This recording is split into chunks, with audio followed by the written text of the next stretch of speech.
The Phantom Tollbooth by Norton Juster. Chapter 6. Read to you by Mrs. Shoemaker. Faintly Macabre's Story. Once upon a time, this land was a barren and frightening wilderness, whose high rocky mountains sheltered the evil winds, and whose barren valleys offered hospitality to no man. Few things grew, and those that did were bent and twisted, and their fruit was as bitter as wormwood. That wasn't waste. What wasn't waste was desert, and what wasn't desert was rock, and the demons of darkness made their home in the hills. Evil creatures roamed at will throughout the countryside and down to the sea. It was known as the Land of Null. Then, one day, a small ship appeared on the Sea of Knowledge. It carried a young prince seeking the future. In the name of goodness and truth he laid claim to all the country and set out to explore his new domain. The demons, monsters, and giants were furious at his presumption and banded together to drive him out. The earth shook with their battle, and when they had finally finished, all that remained to the prince was a small piece of land at the edge of the sea. "I'll build my city here," he declared, and that is what he did. Before long, many more ships came bearing settlers for the new land, and the city grew and pushed its boundaries farther and farther out. Each day it was attacked anew, but nothing could destroy the prince's new city, and grow it did. Soon it was no longer just a city. It was a kingdom, and it was called the Kingdom of Wisdom. But outside the walls, all was not safe, and the new king vowed to conquer the land that was rightfully his. So each spring he set forth with his army, and each autumn he returned, and year by year the kingdom grew larger and more prosperous. He took to himself a wife, and before long had 2 fine young sons, to whom he taught everything he knew, so that one day they might rule wisely. When the boys grew to young manhood, the king called them to him and said, "I am becoming an old man, and can no longer go forth to battle. You must take my place, and found new cities in the wilderness, for the Kingdom of Wisdom must grow." And so they did. One went south to the foothills of confusion and built Dictionopolis, the city of words. And one went north to the mountains of ignorance and built Digitopolis, the city of numbers. Both cities flourished mightily, and the demons were driven back still further. Soon other cities and towns were founded in the new lands, and at last only the furthest reaches of wilderness remained to these terrible creatures. And there they waited, ready to strike down all who ventured near or relaxed their guard. The 2 brothers were glad, however, to go their separate ways, for they were by nature very suspicious and jealous.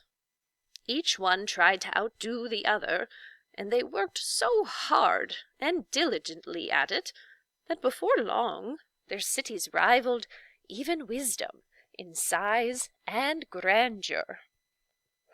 "Words are more important than wisdom," one Said one privately. "Numbers are more important than wisdom," thought the other to himself.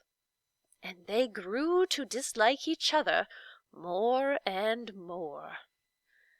The old king, however, who knew nothing of his son's animosity, was very happy in the twilight of his reign, and spent his days quietly walking and contemplating in the royal gardens. His only regret was that he had never had a daughter, for he loved little girls as much as he loved little boys. One day, as he was strolling peacefully about the grounds, he discovered 2 tiny babies that had been abandoned in a basket under the grape arbor. They were beautiful golden-haired girls. The king was overjoyed. "They'd been sent to crown my old age," he cried, and called the queen, his ministers, the palace staff, and indeed the entire population to see them. "We'll call this one Rhyme, and this one Reason," he said. And so they became the Princess of Sweet Rhyme and the Princess of Pure Reason, and were brought up in the palace. When the old king finally died, the kingdom was divided between his 2 sons, with the provision that they would be equally responsible for the welfare of the young princesses. One son went south and became Azaz, the unabridged king of Dictionopolis, and the other went north and became the Mathemagician, ruler of Digitopolis.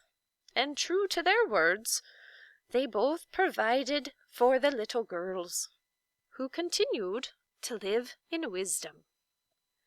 Everyone loved the princesses because of their great beauty, their gentle ways, and their ability to settle all controversies fairly and reasonably.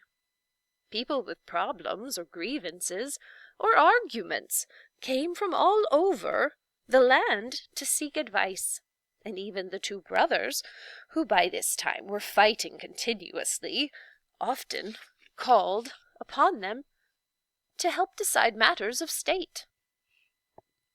It was said by everyone that Rhyme and Reason answer all problems.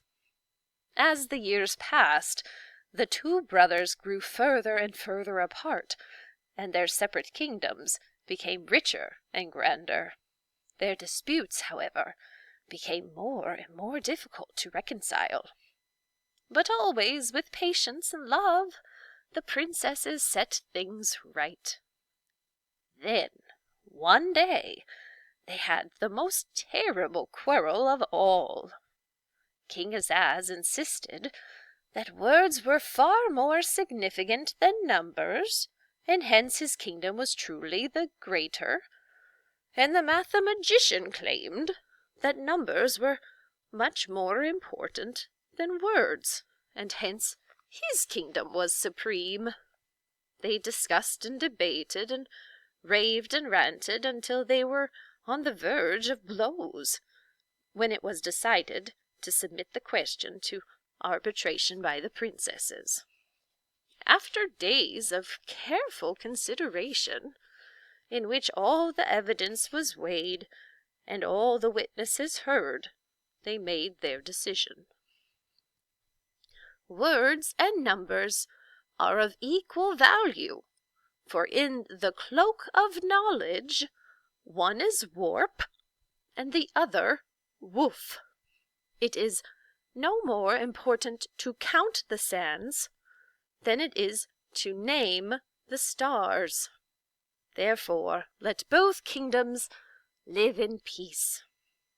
Everyone was pleased with the verdict. Everyone, that is, but the brothers, who were beside themselves with anger.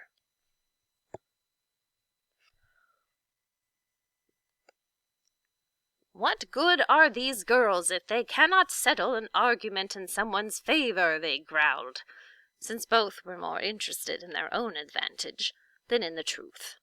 "We'll banish them from the kingdom forever!" And so they were taken from the palace and sent far away to the castle in the air, and they have not been seen since. That is why today in all this land there is neither rhyme nor reason. "And what happened to the two rulers?" asked Milo. Banishing the two princesses was the last thing they ever agreed upon, and they soon fell to warring with each other. Despite this, their own kingdoms have continued to prosper, but the old city of wisdom has fallen into great disrepair, and there is no one to set things right. So, you see, until the princesses return, I shall have to stay here." "Maybe we can rescue them," said Milo, as he saw how sad the witch looked. That would be difficult," she replied. "The castle in the air is far from here, and the one stairway which leads to it is guarded by fierce and black-hearted demons." Talk growled ominously, for he hated even the thought of demons. "I'm afraid there's not much a little boy and a dog can do," she said. "But never you mind. It's not so bad. I've grown quite used to it here.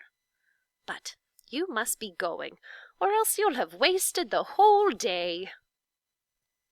"Oh, we're here for 6 million years," sighed Milo, "and I don't see any way to escape." "Nonsense!" scolded the witch. "You mustn't take Officer Shrift so seriously. He loves to put people in prison, but he doesn't care about keeping them there. Now, just press that button on the wall and be on your way." Milo pressed the button, and the door swung open, letting in a shaft of brilliant sunshine. "Goodbye. Come again," shouted the witch, as they stepped outside and the door slammed shut. Milo and Talk stood blinking in the bright light, and as their eyes became accustomed to it, the first thing they saw were the king's advisors again, rushing toward them. "Oh, there you are! Where have you been? We've been looking all over for you. The royal banquet is about to begin. Come with us!" They seemed very agitated and out of breath as Milo walked along with them. "But what about my car?" he asked. "Don't need it," replied the Duke. "No use for it," said the minister. "Superfluous," advised the Count. "Unnecessary," stated the Earl. "Uncalled for," cried the Unsecretary. "We'll take our vehicle." "Conveyance, rig, charbonac, chariot, buggy, coach, brougham, chandradan," they repeated quickly in order, and pointed to a small wooden wagon.